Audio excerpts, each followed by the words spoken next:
So, welcome to everyone. We're going to talk about mortgage today.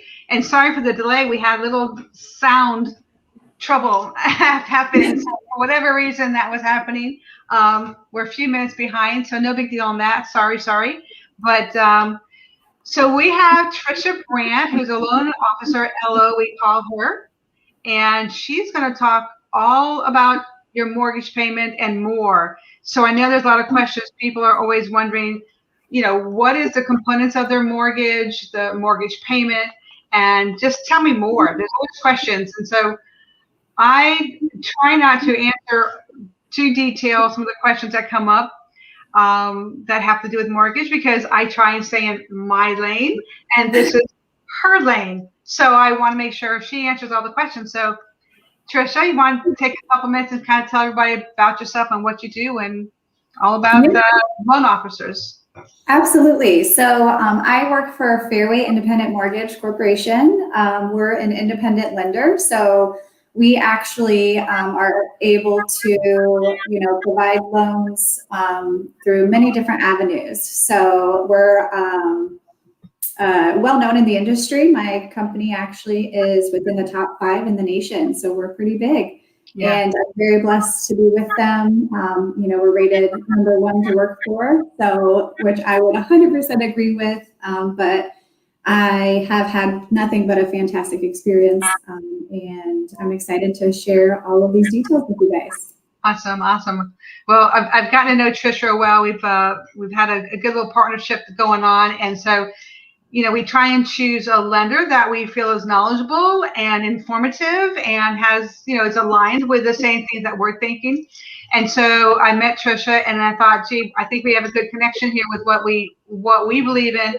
And that's really to help our clients have an understanding and, just go in with their eyes wide open. So there's no curiosity if they took the right step, etc. So that's Trisha. So she's a welcome to our addition to our partnership here in the real estate world. So let's get in on talking about a mortgage payment. I don't want to rattle off initials, but we talk about PITI. We understand in our industry what that means, but in saying those initials, a lot of people are like, what are you talking about? Especially new homeowners, they're trying to buy their first home. We have some folks that are just totally unaware of the processes and how to do what they need to do. And so if I say PITI, there's a blank stare because I understand it, but they don't. So you want to kind of break that down and what they mean, each initial? Yeah, absolutely. So it's so funny that you say that because those are actually the 4 basic elements of your monthly mortgage payment. So in the industry, we do say that a lot, PITI, without even realizing that, a first-time home buyer or even someone who's experienced in their mortgage, it's kind of like a confusing set of letters. So basically, PITI is just your principal, your interest, your taxes, and your insurance. So those are like the fundamentals to your mortgage. So go ahead and take the first initial and kind of tell us what is that, each initial, what does that signify? What is the definition of that?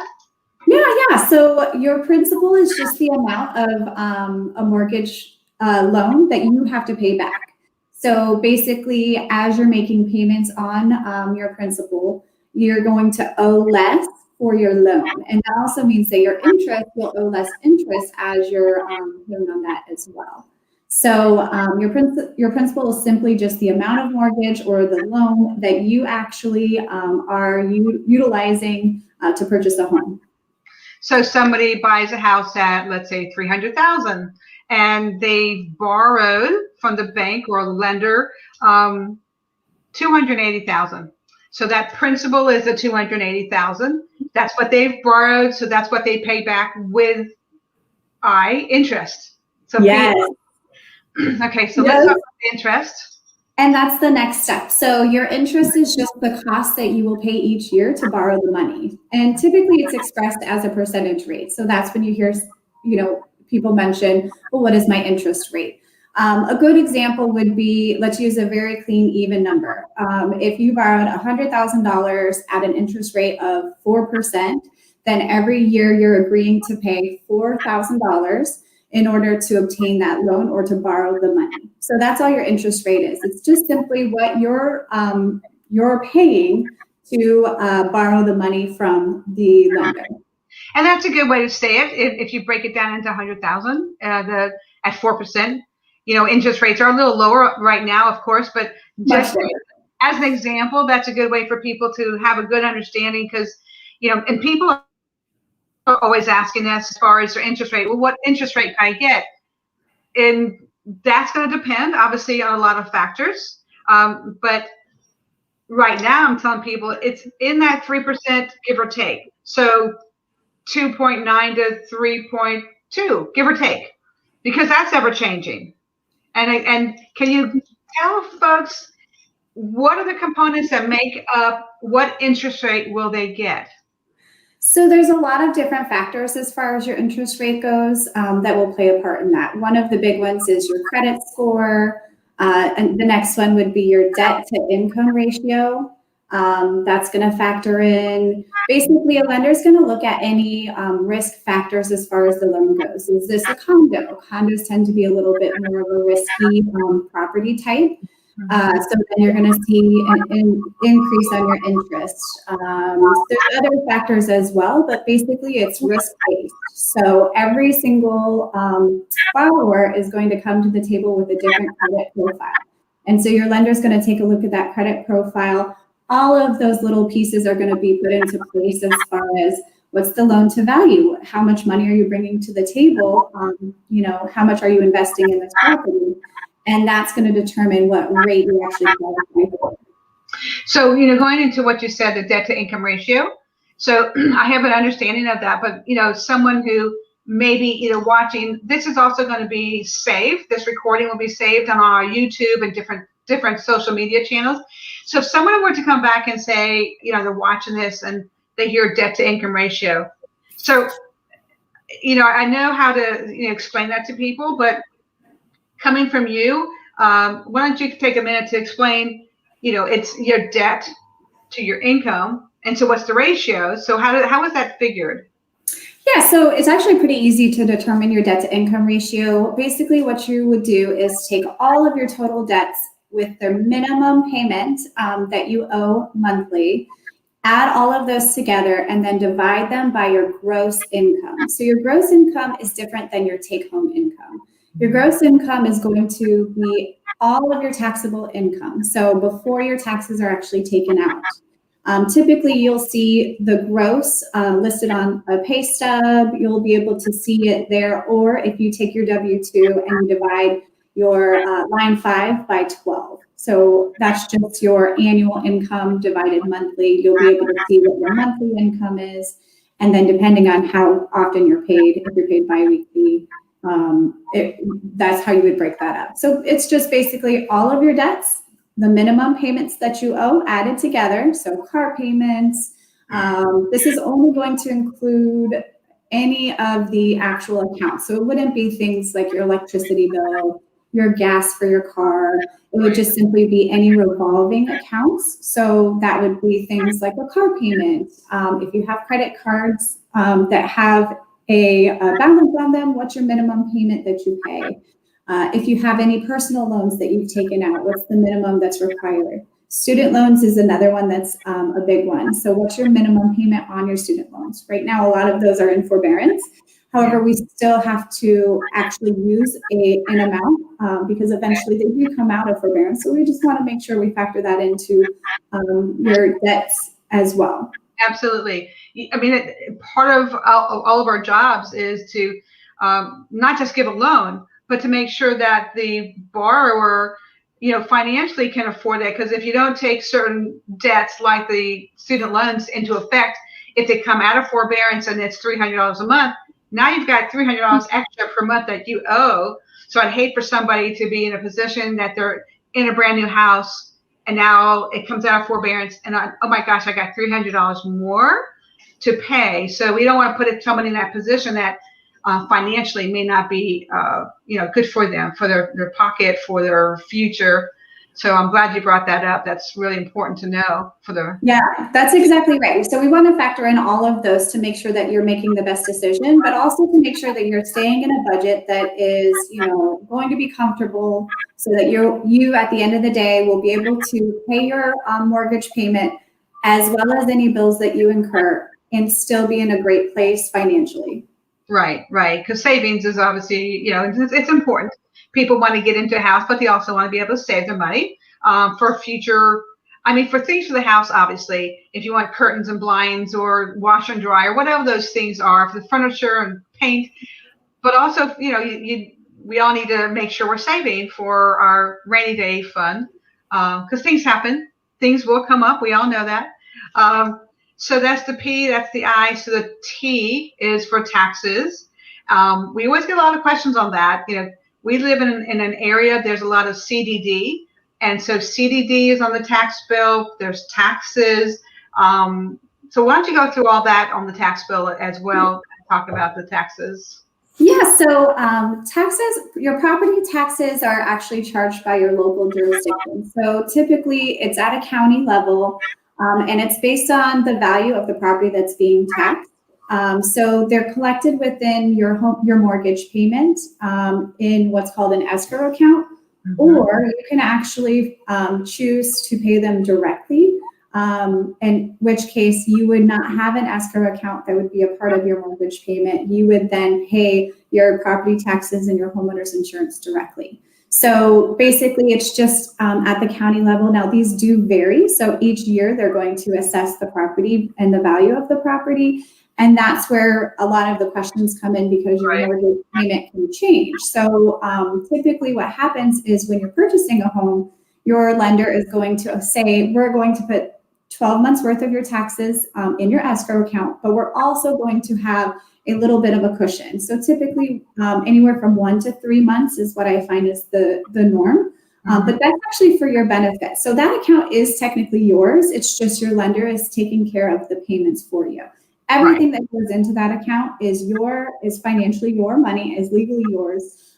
It's more of just a lender likes to have control over that, because they know that your taxes are being paid on time and they know your homeowner's insurance is being paid on time. So it's less of a risk for a lender. So that's typically why an escrow account is set up on your behalf.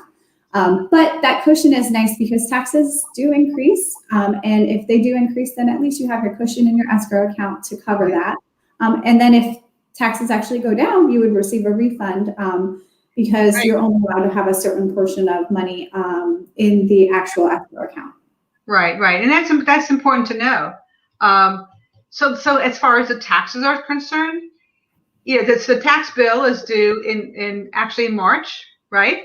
But they can pay that early. So is a lender paying all that early for them? So tax breaks. So it's different per state, but in Florida, we pay our property taxes in November. So typically when you purchase a home, you're going to put your full 12 months worth in your account for your escrow account. However, it will depend on, are you paying them directly? When did you start your account? How much is in your current account? All of those things will be a factor. So, but with your initial mortgage, you'll have 12 months plus a little bit of a cushion in your escrow. And that's paid. What am I thinking then? So am I thinking March, and then you get like a discount if you pay it early? Yeah, I believe so.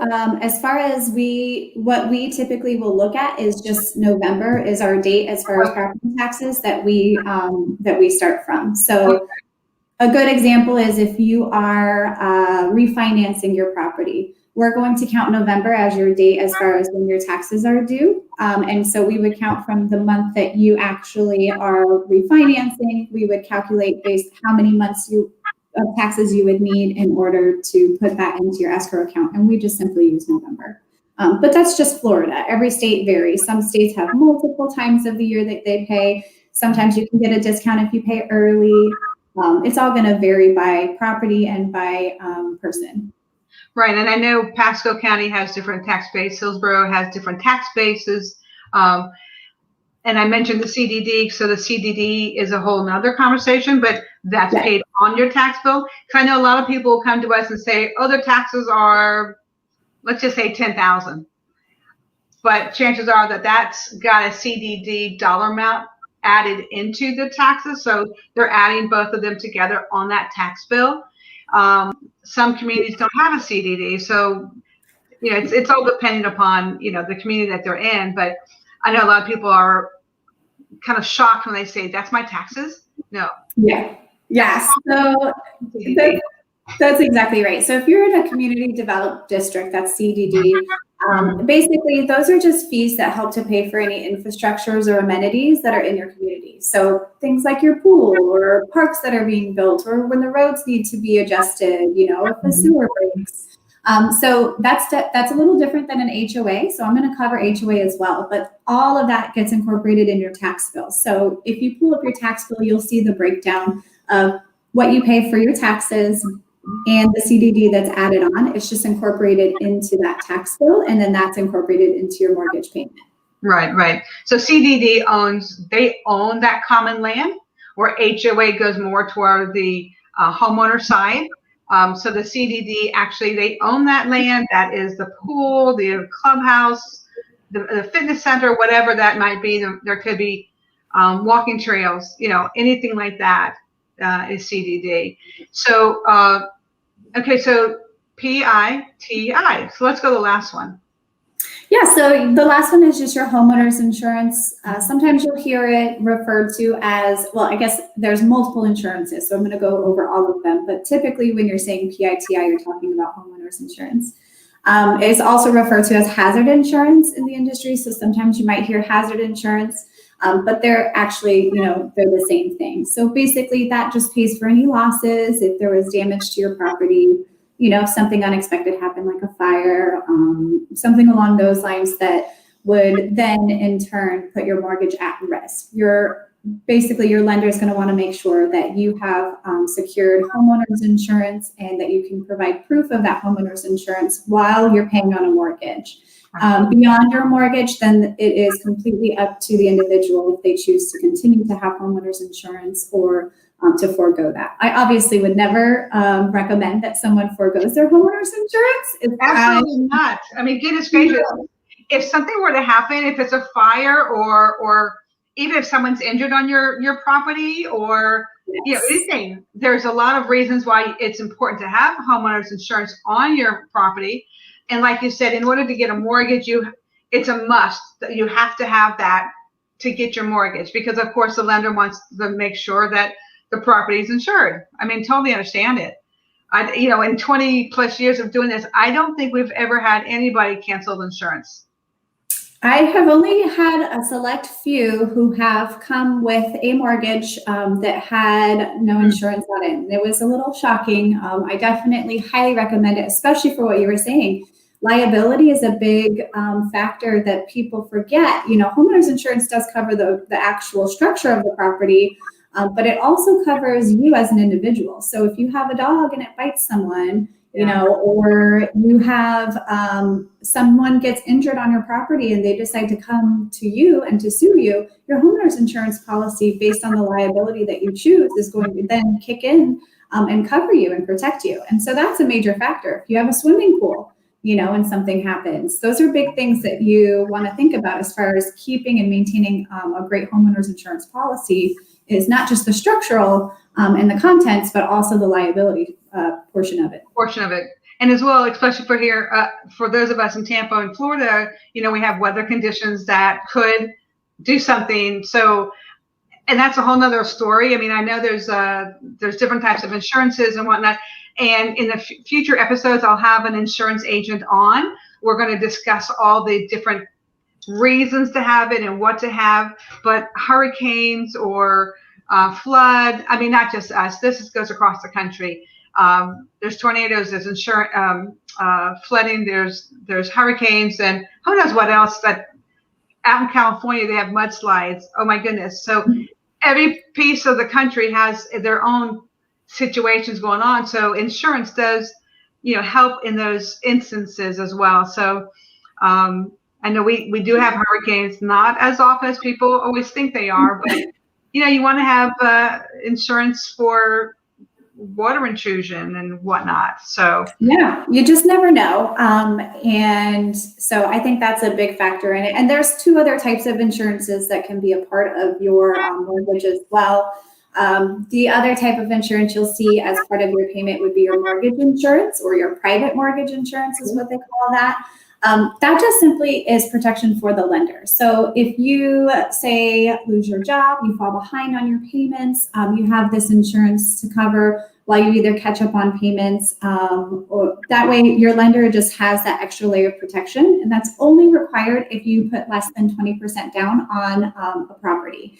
So the nice thing about having that mortgage insurance is that it's there for, it's there for the borrower. Basically, that allows you to then be able to invest your, finances in maybe an account that earns you quite a bit more money back versus having to put it all into your property. So that does fall off for certain loan types, it does fall off at that 80% loan to value. So once you reach that, you are able to remove the mortgage insurance, but it does remain on there until you reach that portion of your loan. Yeah, and that's important to note, and I'm glad you mentioned that because there's so many different types of loans out there. And I know we'll do some segments next month on the loan programs that are available, but you can put 3%, 3.5%, 5%, 10%, 15, 20, whatever percent you want down. So the ratios, are important. If you have 20% down, you don't have to get that. Aren't responsible to get that insurance, but if it's less than that, it's a must. And like you said, lender, it's just, and talking about this, let's go into, there's FHA and then conventional. So if you are in a conventional loan at, and under 20%, so you have to have that mortgage insurance. But then if you're at the FHA loan with 3.5%, you also have to have the insurance, but they're a little different. They are a little different. So with FHA, you're going to pay an upfront premium for that mortgage insurance as just kind of an extra security that can be actually factored into your loan amount. Mm-hmm. So typically what you'll see is that's added on. However, with FHA, when you reach that 80% loan to value, it does not fall off. Right. Sometimes we see after about 11 years it falls off, but typically if you're in an FHA loan, we would recommend eventually, if it was the right move financially, to refinance into a conventional loan.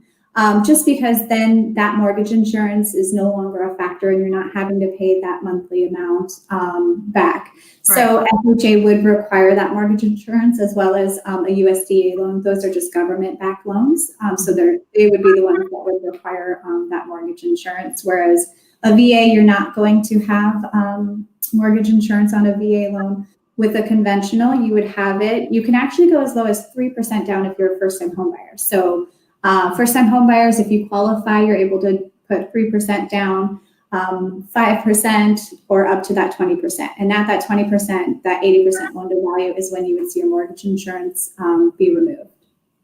And so if somebody were to, let's say they put 10% down, excuse me, and then they were to stay in the house for, let's say, 10 years, give or take, and they reach that 80-20 ratios of what they owe on the house versus what the house is valued at. So then that, and then I'm just throwing those numbers out. I'm not saying it's 10 years. It could be, depends on the price. It depends on what you owe, all those factors. But when it gets that 80 to 20%, you're able to request that off, that mortgage insurance off. So that could be a savings of, I don't know, $200 a month, or maybe even a little bit more that you're able to get back and save. It can. So, and there's a misconception, I think, that you have to refinance in order for that to be removed. And that's not necessarily the case. So if you look at your principal on your property, and you look at the value of the home and you see that you have reached that threshold, then you can actually contact your servicer, which may be different than your original lender. You would contact your servicer to request that they remove their mortgage insurance. And especially in today's market where the values have risen, I would think that if someone's been in their house for 5, 7, 10, whatever years it's been, and the values have risen, that they may be at that 80%, 20%. So it might be a good idea for anybody who's in that situation to go ahead and contact a servicer just to find out. It doesn't hurt to find out. It doesn't cost anything to find out. But they'll do an analysis of your account to see if you, in fact, are at that point. And it may be a huge benefit for you. Yeah, and it also might be a benefit to look into the market as well, just because the rates right now are phenomenal. So if you've had your mortgage for that long, and your interest rate is higher than that 3% that we were saying rates are at, around there today, then it may be to your benefit if you're planning to stay in the home long term to potentially look into the refinance, and that mortgage insurance would be removed through that process. And that's a really good point. I'm glad you brought that up, because I know you've done some refinances for some clients of ours recently. People were buying homes just a year or 2 or 3 ago, or even further, and their interest rates were 4% or 5%, which quite honestly we thought were really good rates at the time. But if you can go from 5% going down to 3%, that's a huge savings per month. Add that up over the life of the loan or the life of how long you stay in that house. That's a real big savings. It can, and it can be to your benefit to look into it. There's no harm in looking into it. And I think that, just contacting a loan officer like myself to just discuss your options, discuss where you are now, can be a benefit to see if it's something that financially makes sense for you for the future. And so I highly, highly recommend that you keep up to date on your mortgage statements, continue to check in on your loan to value to see if that mortgage insurance should be removed. But if you've been in a home for a long time, I always recommend to talk to a loan officer just so that they can take a look and see and give you some advice as far as the market and how much you could potentially save. So I'm going to switch over here. I put up your, let's see if I can get this switched over. It's not switching over. Goodness, let's see if I can. Well, you know what? Let me do this again because since we had technical difficulties earlier, I had to switch. So let me go back. Hang on one second if I can put this on. I'm going to put your site up here where if somebody wanted to inquire or look into refinancing, they could go to your site. So let's see if I can do this. I might have to jump over here. Hang on one second. Do a share on the screen and share the screen. There we go. Okay. So there we go. So let's see. So this is your page, Trisha. So if somebody wanted to,